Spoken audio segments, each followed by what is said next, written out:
ನಾವೆಲ್ಲರೂ ಸಹಿತ ಈಗ ಬಾಬನನ್ನು ಈ ನಮ್ಮ ಸಮ್ಮುಖದಲ್ಲಿ ಈ ಸಂಘಟನೆಯಲ್ಲಿ ಆಹ್ವಾನ ಮಾಡೋಣ. ಒಂದು ಕ್ಷಣದಲ್ಲಿ ಅನುಭವ ಮಾಡಿ, ನಾನು ಫರಿಷ್ಠ,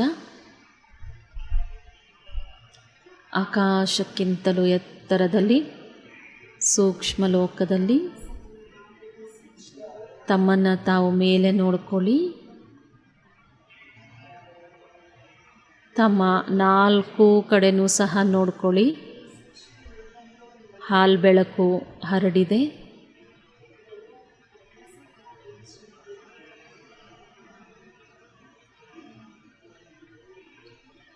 ಒಂದೇ ಸಮಯದಲ್ಲಿ ಅನೇಕ ಹುಣ್ಣಿಮೆಯ ದಿನ ಬಂದಿದೆ ಅನ್ನುವಂತೆ ಅನುಭವ ಮಾಡಿ.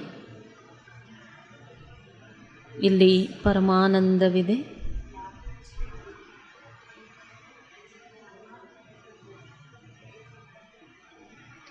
ಇದು ಫರಿಷ್ಠಗಳ ಪ್ರಪಂಚವಾಗಿದೆ. ಬಾಪ್ ದಾದಾರವರ ಕರ್ಮ ಮಾಡುವ ದಿವ್ಯ ಸ್ಥಾನವಾಗಿದೆ.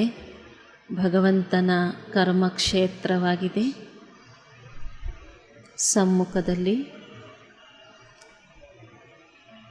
ಕಮಲ ಆಸನದಲ್ಲಿ ಬಾಪ್ ದಾದಾರವರು ವಿರಾಜಮಾನರಾಗಿದ್ದಾರೆ. ಅವರ ಚಿತ್ರವನ್ನು ಬಹಳ ಸ್ಪಷ್ಟವಾಗಿ ನೋಡಿ. ಬಹಳ ದಿವ್ಯ ಸ್ವರೂಪ.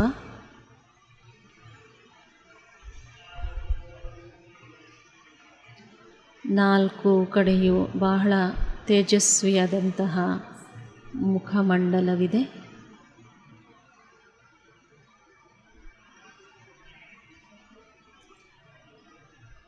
ಮಸ್ತಕದಲ್ಲಿ ಮಹಾಜ್ಯೋತಿ ಹೊಳೆಯುತ್ತಾ ಇದೆ.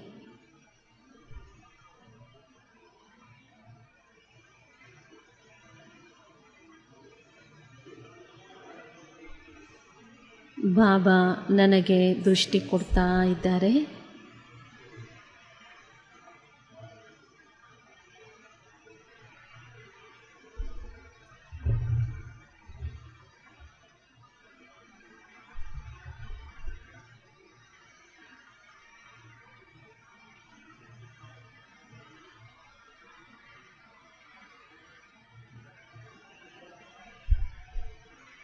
ತಮ್ಮ ವರದಾನಿ ಹಸ್ತವನ್ನು ನನ್ನ ಶಿರದ ಮೇಲಿಟ್ಟಿದ್ದಾರೆ.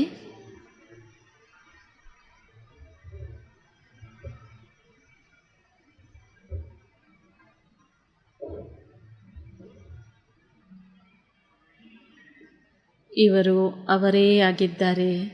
ಚಿಂತನೆ ಮಾಡಿ, ನನ್ನ ಸಮ್ಮುಖದಲ್ಲಿ ಅವರೇ ಇದ್ದಾರೆ. ನಾವು ಇವರನ್ನು ಅನೇಕ ಯುಗಗಳಿಂದ ಹುಡುಕುತ್ತಾ ಇದ್ದೆವು. ಇವರು ಅವರೇ ಆಗಿದ್ದಾರೆ. ಇವರ ದರ್ಶನವನ್ನು ಮಾಡೋದಕ್ಕಾಗಿ ಇವರನ್ನು ನೋಡಲು ಅನೇಕ ಯುಗಗಳಿಂದ ಬಾಯಾರಿದ್ದೆ. ಈಗ ಅವರ ದಿವ್ಯ ಚಿತ್ರವನ್ನು ಮನದುಂಬಿ ನೋಡಿ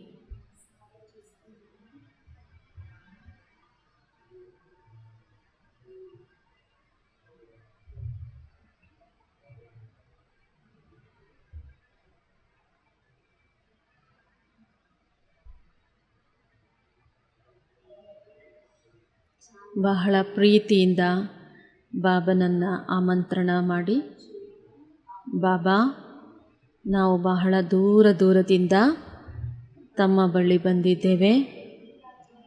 ತಾವು ಸಹ ತಮ್ಮ ಧಾಮವನ್ನು ಬಿಟ್ಟು ಕೆಳಗೆ ಬನ್ನಿ.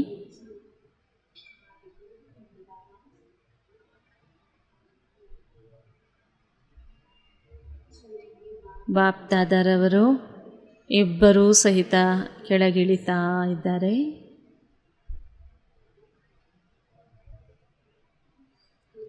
ನಮ್ಮ ಸಮ್ಮುಖದಲ್ಲಿ ಬಂದರು. ಪುನಃ ನಾವು ಬಾಬನ ಸಮ್ಮುಖದಲ್ಲಿ ಅನುಭವ ಮಾಡೋಣ. ಬಾಬನ ಕೈ ಶಿರದ ಮೇಲೆ,